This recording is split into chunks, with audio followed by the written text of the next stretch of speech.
Halo guys, balik lagi bersama Bang Teo di sini. Kali ini Bang Teo akan melanjutkan cerita Again the Sky Supreme. Buat kalian yang penasaran, langsung saja ya simak video kali ini. Mata indah Yunsi dipenuhi air mata. Kami bertemu 3 laba-laba wajah dewa kematian. Mereka dihabisi oleh binatang buas itu untuk melindungiku. Helian Mingde mengangkat kepalanya dan menghela nafas. Matanya yang mendung berangsur-angsur menjadi basah. Dia sangat sedih karena semua murid yang memasuki penjara api kuno semuanya jenius dari rekan-rekan mereka. Tetapi sekarang mereka telah mati. Bagaimana mungkin dia tidak menyesalinya? Huyanzang tertawa di dalam hatinya, tetapi dia masih memasang ekspresi simpati. Saudara Helian, orang tidak bisa dibangkitkan dari kematian, jadi jangan sedih. Helian Mingde tahu bahwa pihak lain tidak tulus. Fang Xiki yang duduk di sampingnya merasa kasihan pada anak jenius yang telah meninggal dari dinasti leluhur Shizu. Tetapi dari posisinya, itu secara alami adalah hal yang baik, karena dia tahu betul bahwa kuil Tianmen adalah yang terlemah dari 3 kekuatan utama. Fang Xiki buru-buru melihat murid-murid kuil Tianmen dan bertanya, "Di mana Tan Yun? Bagaimana dengan 10.000 murid lainnya dari wilayah Bintang Orc?" Li Chen melangkah maju dan bersujud. "Laporkan kepada kepala istana. Putra Sucitan juga meninggal di tangan laba-laba dewa kematian." Fang Xiki tiba-tiba berdiri, tubuhnya yang halus bergetar hebat. Untuk beberapa alasan, hatinya merasakan sakit yang kesemutan. Fang Xiki menutupi dadanya dengan tangan kanannya. Matanya yang indah berangsur-angsur menjadi basah. Adegan pertemuan pertamanya dengan Tan Yun muncul di benaknya. Air mata jatuh di wajahnya yang menakjubkan dan hatinya sedih. Melihat air mata Fang Xiki, Yunsi mengerutkan kening dan berkata kepada Tan Yun di aula, "Apa hubunganmu dengan kepala istanamu? Mengapa dia begitu sedih mendengar kematianmu?" Tan Yun melihat ekspresi sedih Fang Xiki. Arus sangat muncul di hatinya dan dia berkata, "Aku juga tidak tahu. Kepala istana Fang, hanya seorang murid yang meninggal. Mengapa kamu begitu patah hati?" Huyanzang berkata dengan aneh. Fang Xiki menjibir pada Huyanzang. "Tan Yun bukan hanya muridku, tetapi juga temanku, juga murid paling berbakat dari kuil Tianmen. Master Sekte Huyan, tolong perhatikan sikapmu saat berbicara." Pada saat ini, Dao Kun sudah menangis, dan air mata keruh itu pecah dan menetes. Sulit baginya untuk menerima kenyataan kematian Tan Yun. Dalam hatinya, dia memperlakukan Tan Yun seperti seorang cucu. Pintu masuk penjara api kuno. Ruang itu terbalik lagi, dan kemudian Chang Shunhan keluar. Murid bersujud kepada kepala sekte. Chang Shunhan berlutut dan bersujud kepada Huyanzang yang berada di menara para dewa. Huyanzang tersenyum dan berkata, "Chang Shunhan, mengapa Tuan Muda dan yang lainnya tidak keluar bersamamu?" Kalimat Chang Shunhan berikutnya membuat Huyanzang berdiri di tempat seperti sambaran petir. "Kepala sekte, Tuan Muda dan saudara-saudara lainnya sudah mati." Chang Shunhan memaksakan beberapa air mata. Huyanzang tiba-tiba bangkit dan menghilang. Dan pada saat berikutnya, dia muncul di depan Chang Shunhan, meraih bau Chang Shunhan. "Bagaimana mungkin anakku mati?" Chang Shunhan berkata. Tuan Muda pergi ke penjara api kuno di bawah perlindungan Shen Kuang dan Niu Hongzhang, lalu dihabisi oleh laba-laba dewa kematian. Ketika murid ini bergegas, Tuan Muda sudah mati. Murid ini tidak berbohong kepadamu. Putri ketujuh dari dinasti leluhur Shizu juga tahu tentang ini. Huyanzang melepaskan Chang Shunhan dengan lemah dengan kedua tangannya. Dia berbalik dengan gemetar, menatap Yunsi, dan ada sedikit harapan di matanya yang berlinang air mata. "Putri ketujuh, tolong beritahu kepala sekte ini." Yunsi mengerutkan bibirnya dan berpura-pura sedih. "Maaf, junior ini tidak bisa menipumu. Putramu memang sudah mati. Dia dimakan oleh laba-laba dewa kematian setelah dibakar hidup-hidup." Tanpa menunggu kata-kata Yunsi selesai, Huyanzang merasakan sakit yang parah di hatinya. Dia mengangkat kepalanya dan memuntahkan seteguk darah.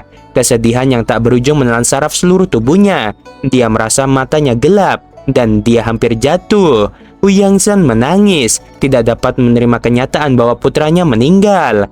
"Chang Shunhan, ayo pergi." Setelah itu, Huyanzang mengeluarkan perahu membawa Chang Shunhan dan dengan cepat menghilang ke langit. Setelah Huyanzang pergi, Helian Mingde melambaikan tangan kanannya dan memasang penghalang kedap suara yang menyelimuti Fang Xiki. Helian Mingde mengepalkan tinjunya ke arah Fang Siki dan berkata sambil berpikir, "Di wilayah Dewa Benua Barat, Sekte Elysium semakin menjadi dominan. Ini bukan kabar baik. Huyanzhang sangat ambisius. Cepat atau lambat, apakah itu kuil Tianmen atau dinasti Leru Shizu, pasti akan dianggap sebagai domba gemuk oleh Sekte Elysium. Kaisar Agung Shizu memintaku untuk memberitahu kepala Fang bahwa jika hari itu tiba, aku harap kepala istana Fang akan mempertimbangkan aliansi antara kedua kekuatan kita." Mendengar ini, Fang Siki mengangguk, lalu dia berkata, "Ngomong-ngomong, hanya ada 30.000 tahun yang tersisa sampai pembukaan makam Dewa Surga berikutnya. Tolong juga berikan persembahan besar dan bantu sampaikan kepada Kaisar Besar Shizu. Bisakah kamu memberiku beberapa tempat untuk memasukinya?" Setelah mendengar ini, Helian Mingde mengerutkan kening dan berkata, "Aku mungkin tidak bisa menjamin, lagi pula ini belum pernah terjadi sebelumnya. Tentu saja tidak ada yang mutlak. Agar dua kekuatan utama kita memiliki kesempatan untuk menjadi sekutu di masa depan untuk melawan Sekte Elysium, mungkin aku akan membuat beberapa permintaan terhadap Kaisar." Fang Siki mengepalkan tangannya. Setelah Yunci dan yang lainnya naik ke perahu, mereka pergi dari ngarai kuno. Fang Siki menghela nafas dan menutup matanya. Setelah beberapa saat berkabung untuk Tanyun, dia mengeluarkan perahu membawa Daokun, Daozi, dan Sibili. Waktu berlalu, Fang Siki sendirian berdiri di depan gerbang gunung, tampak agak tersesat ke arah ngarai kuno. Di bagian atas Gunung Tan, Sin Bingxuan mengenakan rok ungu dan menutupi wajahnya, menatap ke langit dengan antisipasi. Dari hitung waktu, dia seharusnya sudah kembali. Memikirkan hal ini, mata indah Sin Bingxuan menunjukkan kerinduan yang mendalam. "Aku belum melihatnya selama 1000 tahun. Pada saat ini, seberkas cahaya biru turun dari langit dan berubah menjadi Miao Qingqing dengan gaun biru di belakang Sin Bingxuan. Sin Bingxuan melihat ke belakang dan tersenyum. "Kakak senior ke-8, mengapa kamu ada di sini?" Miao Qingqing menggigit bibirnya dan maju selangkah menghadap Sin Bingxuan sebelum dia berbicara. "Adik junior ke-9, aku punya kabar buruk untukmu." Miao Qingqing berkata. "Jangan terlalu sedih setelah mendengar ini." "Berita apa?" Sin Bingxuan mengerutkan kening. Firasat buruk muncul. Tidak mungkin. Apa yang terjadi pada Tanyun?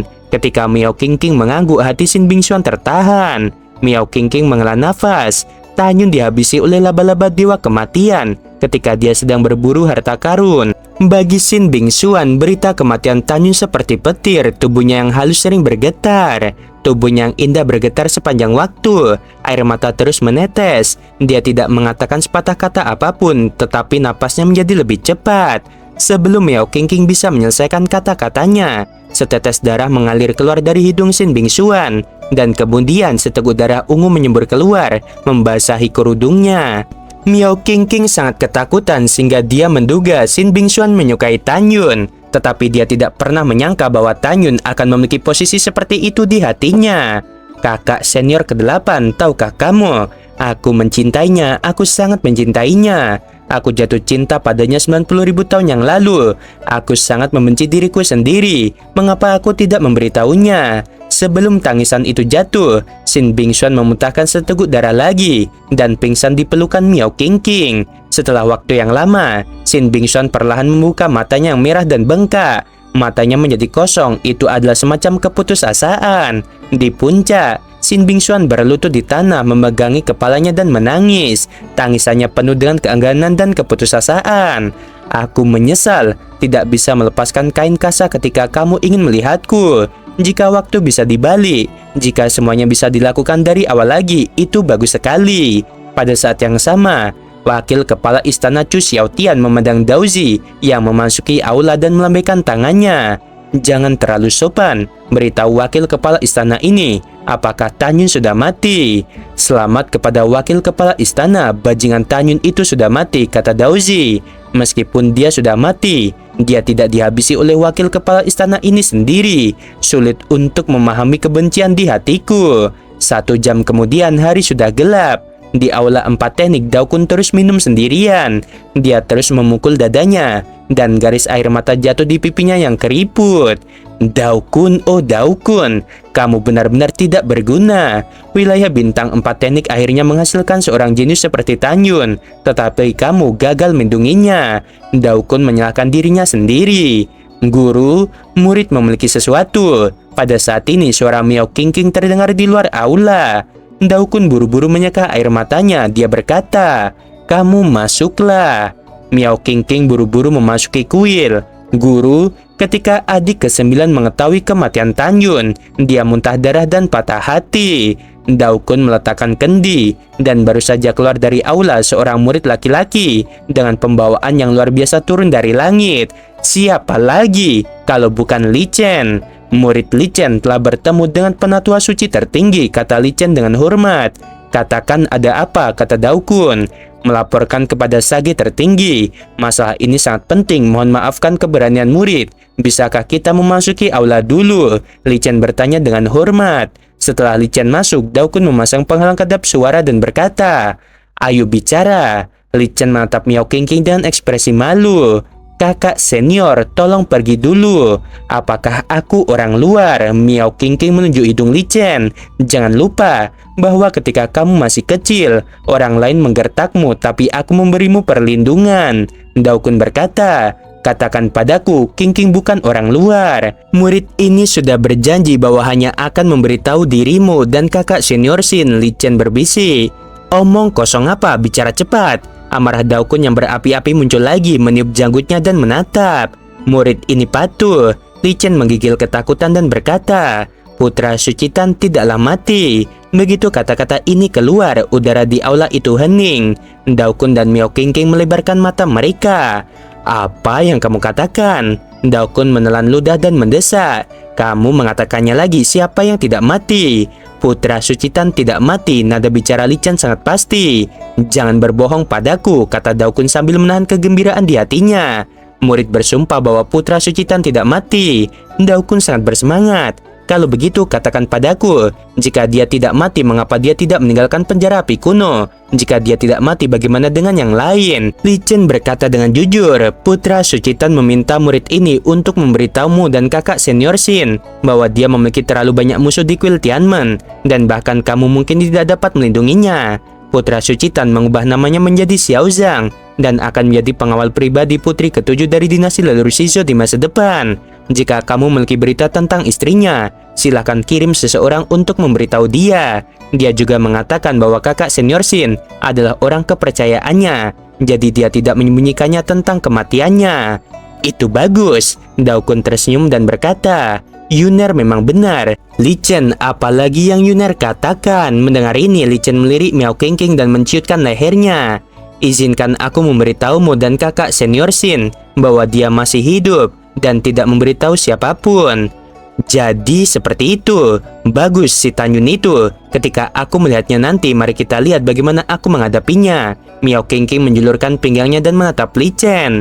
Daokun tersenyum dan berkata, "Hebat, Yuner bisa berpikir begitu." Daokun dalam suasana hati yang baik saat ini. Dia berpikir bahwa Tanyun sudah mati, tapi Tanyun tidak hanya tidak mati, tetapi dia juga menjadi pengawal putri ketujuh. Setelah tertawa, Daokun memandang Li Chen dan berkata dengan sungguh-sungguh, "Jangan beritahu siapapun." Setelah berbicara, Daokun menatap Miao Qingqing. "Dan kamu juga sama, ingatlah." Li Chen dan Miao Qingqing mengangguk. Kemudian Daokun dan Miao Qingqing menuju tempat bingsuan. "Adik junior ke-9, kabar baik," kata Miao Qingqing penuh semangat ketika dia datang ke sofa. "Tidak peduli seberapa bagus beritanya, Tanyun tidak akan selamat," suara Shin Bingxuan serak. Miao Qingqing berkata, "Tanyun tidak mati." Shin Bingxuan tiba-tiba membuka matanya yang merah dan bengkak. "Suaner, apa yang dikatakan kakak perempuan ke-8mu itu benar." Pada saat ini, Daokun masuk dengan enggan. "Bagus sekali." Shin Bingxuan tertawa sambil menangis. "Guru, jadi di mana Tanyun?" Setelah itu, Daokun memberitahu Shin Bingxuan semua yang dikatakan Li Chen kepadanya. Ketika Shin Bingxuan mengetahui bahwa Tanyun mengatakan bahwa dia adalah orang kepercayaannya, hatinya manis seperti madu. Mengetahui bahwa Tanyun tidak mati, dia tiba-tiba merasa bahwa dunia ini cerah dan penuh vitalitas tanpa akhir. Tiba-tiba, Miao Qingqing menggigil. "Ada apa?" tanya Shin Bingxuan. "Adik ke-9, ini tidak baik. Mungkin kamu memiliki saingan besar." Putri ketujuh, wanita tercantik di dinasti leluhur Shizhou, dan Tanyun menjadi pengawal pribadinya. Mendengar ini, Shin Bingxuan memang sedikit gugup. "Suaner, jangan dengarkan omong kosong itu," Daokun berkata. "Yuner bukan orang yang romantis seperti itu. Selanjutnya, kamu juga tahu bahwa tujuan pendekatannya kepada putri ketujuh adalah untuk naik ke menara ilahi Huanjing dan bertemu dengan keluarganya di Dewa Hongmeng. Juga, jika Yuner ingin memasuki makam Dewa Menelan untuk menemukan paruh kedua latihan, dia masih harus bergantung pada putri ketujuh." Setelah mendengarkan, Shin Bingxuan sedikit mengangguk. Ya, sudah sangat larut, guru akan kembali. Setelah Daokun meninggalkan kalimat, dia pergi. Di dalam ruangan, Miao Qingqing memandang Shin Bingxuan dan terus berputar-putar. Shin Bingxuan memarahi. "Apa yang ingin kamu lakukan?" Miao Qingqing berkedip dan berkata sambil tersenyum. "Kamu sangat tersembunyi. Bahkan aku tidak tahu kamu benar-benar jatuh cinta pada Tanyun. Kakak senior 8, jangan mengolok-ngolokku." Shin Bingxuan berbicara dengan sedikit kekhawatiran di matanya. "Mungkin itu angan-anganku, aku khawatir dia tidak menyukaiku. Selama Tanyun melihat penampilanmu, dia pasti akan menyukaimu." Shin Bingxuan mengepalkan tangannya erat-erat. "Tapi bagaimana jika dia tidak menyukaiku? Kalau begitu dia bukan laki-laki." Miao Qingqing berkata sembarangan. "Jika dia tidak tertarik pada wanita cantik sepertimu, apakah dia masih laki-laki?" Di pintu bangunan kuno, seorang gadis enggan pakaian ketat keluar dengan air mata berlinang. Dia tidak lain adalah satu-satunya murid Fang Ziki, yaitu Sang Guan Yuxin. Setelah Sang Guan Yuxin mengetahui berita kematian Tanyun, dia menemui gurunya semalaman untuk bertanya. Ketika dia mengetahui bahwa Tanyun memang sudah mati, hatinya sakit, dan dia tahu bahwa dia tergoda oleh Tanyun. Waktu berlalu seperti anak panah, 23 tahun telah berlalu. Helian Mingde mengendarai perahu membawa anak-anak dari dinasti leluhur Shizhou dan sudah memasuki wilayah dinasti leluhur Shizhou. Tanyun yang bersembunyi di aula Yunxi berkata melalui transmisi suara. "Yunxi, berapa lama waktu yang dibutuhkan untuk tiba?" "Akan segera tiba," Yunxi berkata dalam transmisi suara. "Sebelum matahari terbenam hari ini, kita akan tiba di kota leluhur Shizhou. 3 jam kemudian matahari terbenam seperti darah." Kota leluhur Shizhou adalah kota terbesar di dinasti leluhur Shizhou. Gerbangnya setinggi 8 juta kaki. Jenderal yang menjaga kota dengan tergesa-gesa memimpin ratusan ribu tentara dan berlutut.